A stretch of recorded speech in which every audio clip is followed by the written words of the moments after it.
ada seorang murid, seorang anak dari dua keluarga ya, dua anak dari keluarga berbeda, kondisinya sama. Satu anak keluarga A, sebut saja keluarga A, mengatakan, Bu, saya ingin kursus bahasa Inggris.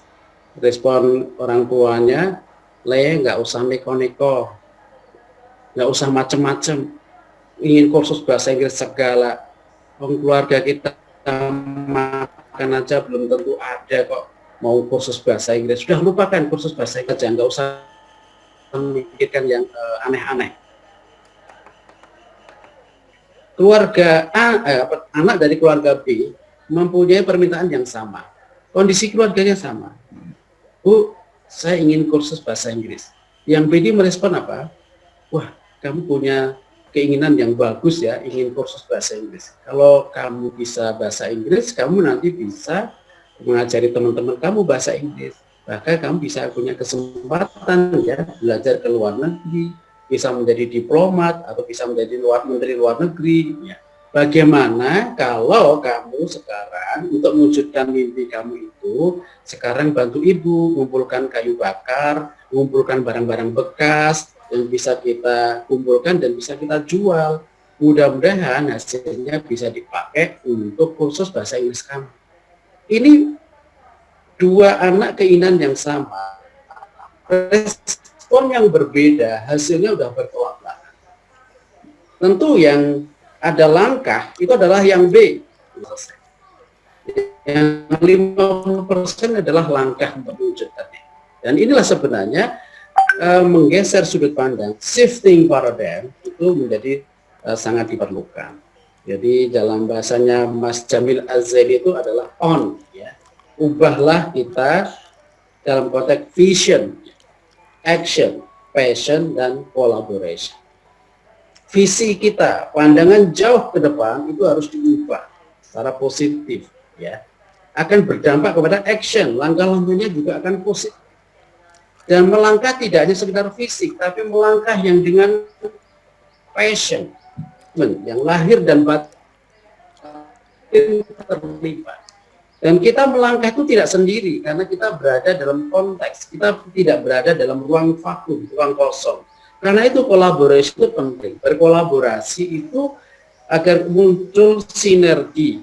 Ya, kadang kita menganggap kelemahan bagi orang itu kelebihan. Jadi kolaborasi itu akan menghasilkan sebuah prestasi yang luar biasa. Ini saran dari Mas Az-Zaini dengan 4 hal: vision, action, passion, dan collaboration. Nah, ini beberapa poin yang saya ini lakukan yang kamu cintai dan cintai yang kamu lakukan. Bapak Ibu, ketika kita melakukan dengan penuh penghayatan lahir dan batin, itu akan menghasilkan sesuatu yang berbeda jika kita melakukan dengan keterpaksaan. Bapak Ibu yang melakukan dengan keterpaksaan itu dalam positif psikologi itu pasti tidak akan bahagia. Nah, Bapak Ibu sebagai guru, sebuah panggilan Bapak Ibu. Karena panggilan,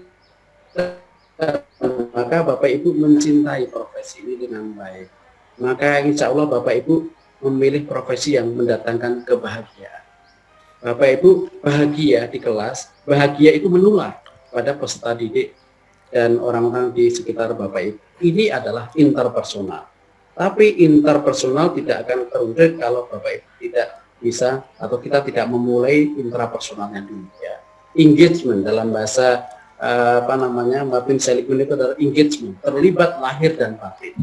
Do what you love and love what ya.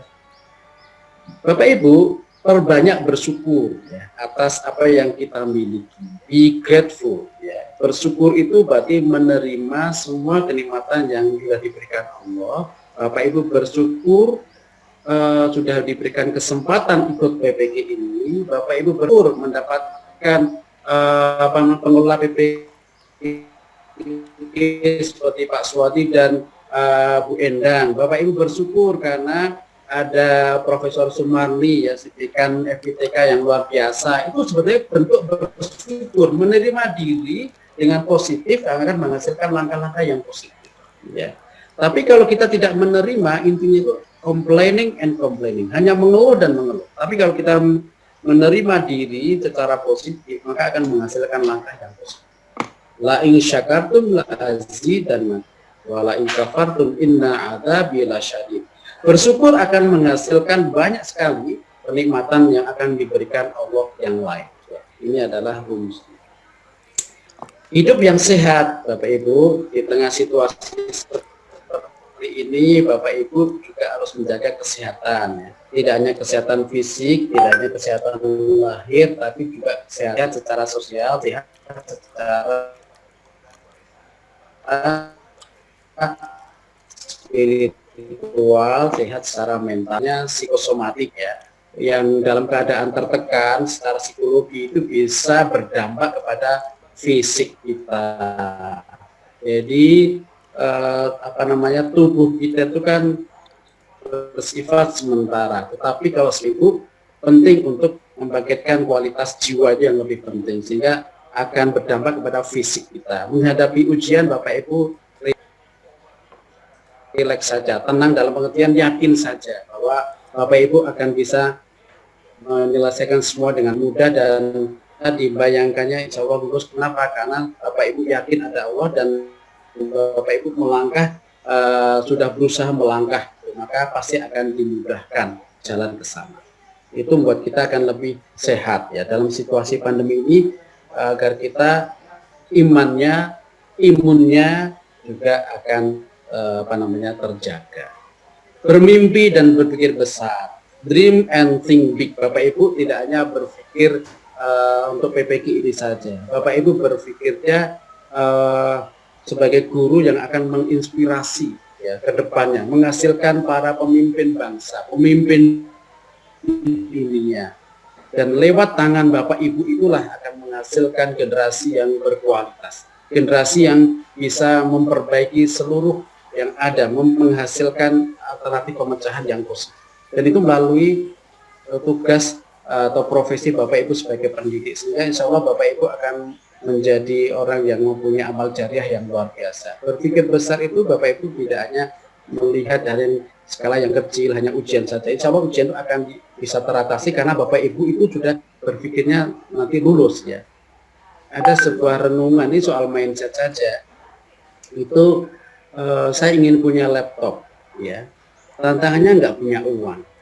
Bapak Ibu jangan mengurangi mimpinya dari laptop menjadi saya ingin mempunyai kalkulator. Bapak Ibu mimpinya ditambahi lagi, saya ingin mempunyai perusahaan. Maka laptop mesti punya. Ini adalah soal shifting paradigm saja. Percaya diri ya, Bapak Ibu ya, confident, self confident penting. Tadi di awal saya sampaikan kita ini kan ahsani takwi, al-a'launa. Kita udah diberikan kapasitas, kita bisa mengatasinya. Yang belum kita bangkitkan seperti Anthony Robbins tadi adalah awaken the giant within. Membangkitkan potensi yang sudah diberikan Allah dalam diri kita itu. Jadi dengan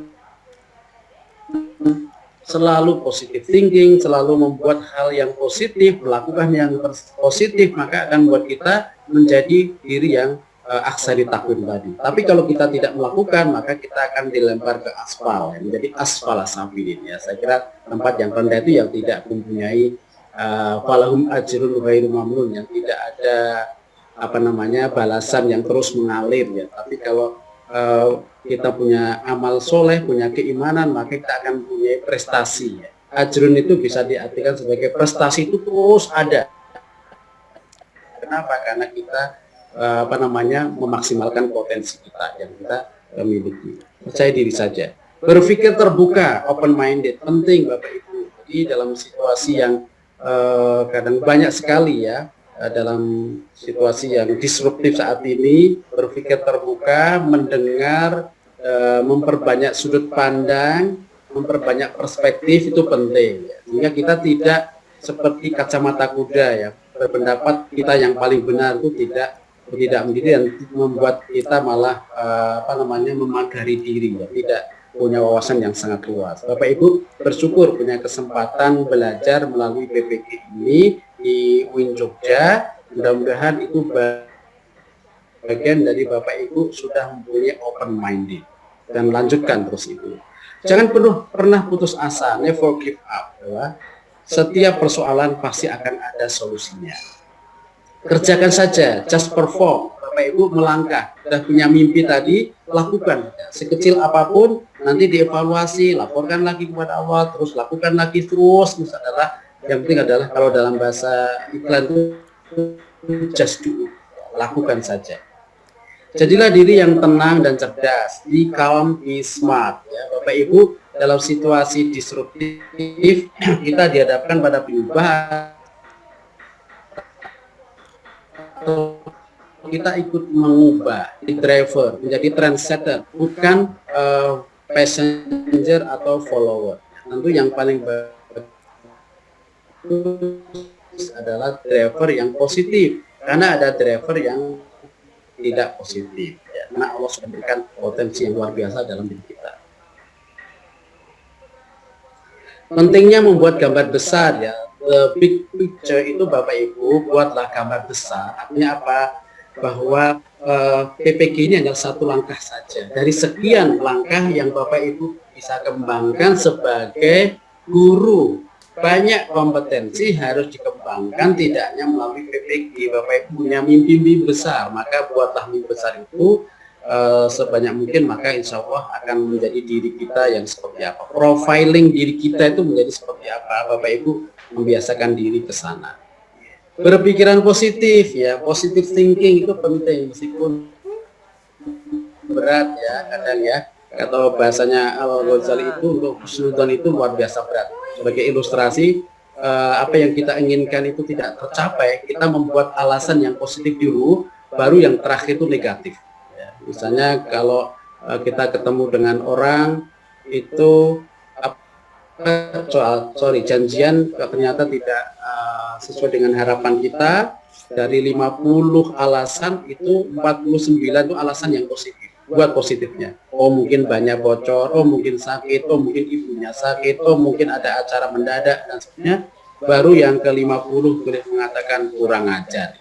Tapi kita kadang kan mendahulukan kurang ajarnya dulu daripada yang positive thinking. Tentu itu berat ya, karena kita terbiasa negative thinking. Itu paling tidak menurut Jack Canfield dalam bukunya The Aladdin Factor, bahwa 80% yang kita pikirkan adalah negative thinking. Mengubah sudut pandang itu perlu perjuangan. Adalah thinking out of the box, keluar dari kotak rutinitas. Bapak Ibu, wahyu yang pertama dalam Islam adalah tentang kreativitas. Iqra bismi rabbikal ladzi khalaq. Allah menciptakan, maka kita juga harus menciptakan. Takhallaku bi akhlaqillah. Akhlaklah kamu sekalian dengan akhlak. Maka kita sebenarnya punya potensi untuk menciptakan. Kreativitas itu adalah kebiasaan kita untuk menciptakan sesuatu yang baru, sesuatu yang belum ada. Bapak Ibu berorientasi pada solusi, bukan pada masalah. Berorientasi pada solution based, bukan pada problem based. Ya. Karena kalau berbasis masalah, pertanyaan kita mesti pada mengapa dan mengapa. Tapi kalau berbasis pada solusi,